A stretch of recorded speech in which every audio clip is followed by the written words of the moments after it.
Nagpasa ng yung nag-file ng impeachment laban kay PBBM, yung nag-file ng impeachment laban kay PBBM Taong Bayan, alam nyo ba? Alam nyo ba tumahin kung ano nangyari sa kanila? Nga kain bubog. Nga kain bubog. Umuwi silang luhaan. Umuwi silang nga kain bubog.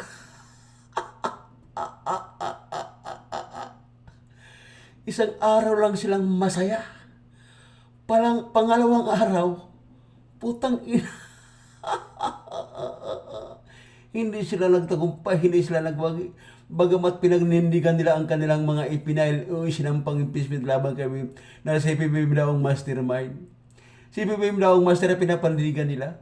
Nga kain bubog na nga kayo, pinapandigan nyo pa eh. Tanggapin nyo na ang katotohanan na wala talagang matibay na paratang laban kay PBBM. Puro lang puro hersey. Puro lang yan, mga kwento, wala namang kwenta, puro kwento, walang kwenta. Puro kwento, walang kwenta. Kaya ang kinalalabasan, basura. Paano maging basura? Ang ipinahil nyo na impeachment laban kay PBBM, paano maging hindi basura?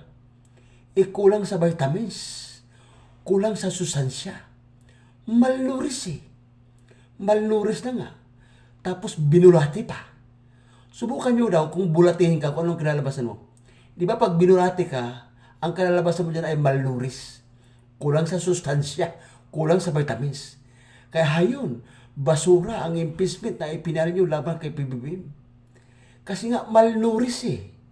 Kulang sa vitamins, kulang sa sustansya. Kasi nga binulati.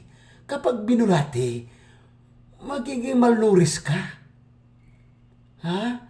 Magiging malnourished ka kapag binulati ka. Magiging malnourished ka. Kasi nga wala kang sustansya. Kulang sa vitamins. Kaya ayon, nga kain bubog. Umuwing luhaan. Umuwing luhaan.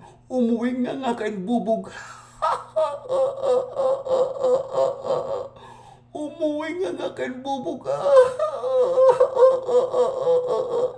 Hindi sila nagtagumpay. Hindi sila nagwagi. Umuwing luhaan. Nakakahiya naman. Nakakahiya naman kayo. Mga nagsampa ng impeachment laban kay PBBM, nakakahiya naman kayo.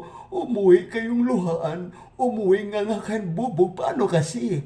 Kulang sa sustansya. Kulang sa vitamins. Malnourished tapos binulati pa. Putang ina. Kulang na nga sa sustansya. Kulang na nga sa vitamina. Tapos malnourished pa. Tapos binulati pa. Ikaw na bulatihin kung hindi ka ba maging malnourished. Subukan nyo nga kung bulatihin kayo, di ba maging malnourished kayo? Kulang kasi sa sustansya eh. Kaya malnourished. Tapos binulati pa. Kaya hayon, diretso sa basurahan ang impeachment nyo. Isang araw lang kayong masaya. Pero habang buhay kayong malungkot. Sapagkat wala eh, talo eh. Isang araw lang kayong naging masaya.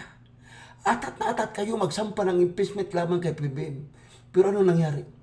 2 araw lang dininig, basura agad. Isang araw lang kayong masaya.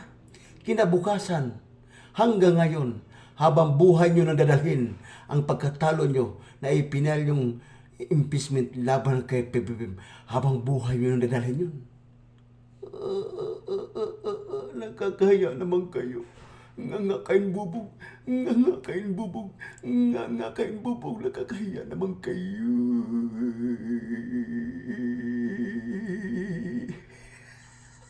Binulati. Binulati. Binulati. Kulang sa sustansya, malnourished, binulati.